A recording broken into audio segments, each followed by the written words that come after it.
মিরপুরের বাঘ আর চট্টগ্রামে যাইয়া বিড়াল হয়ে গেছে। বিড়াল। ওয়েস্ট ইন্ডিজে 149 রানের টার্গেট, ব্যাটিং উইকেটে, সেটা টেস্টের মতো খেলে। এই টেস্টের মতো খেললিয়া খেলাটা জিততে পারলো না। ওই যে সালাউদ্দিন কোচ সালাউদ্দিন, ওরে কি করা উচিত, ওরে গণদোলা দেওয়া উচিত। ও ও জাকির আলী নিছে।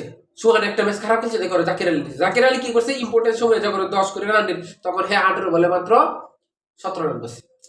উফ, কি বলবো আর। মানে জাতীয় দলটাও ক্লাব বানিয়েছে, জাতীয় দলটাকে একবারে ক্লাবের মতো খেলাইতেছে। মানে লেফট রাইট কম্বিনেশনও লাগবে, কে কখন কোন জায়গায় খেলবে এটা করে দেবে, মানে একটা অস্থির অবস্থা। এভাবে একটা জাতীয় দল চলতে পারে না, না না। ওই সালাউদ্দিনকে ইতিমধ্যে বাদ দিতে হবে, বাদ দিতেই হবে, নাহলে ও এই জাতীয় দলটা একবার নষ্ট করে দেবে। ও কোনো কোচের কাতারে পড়ে না, ও কোনো কোচই না। এভাবে একটা দল চলতে পারে না। আমরা খুবই হতাশ।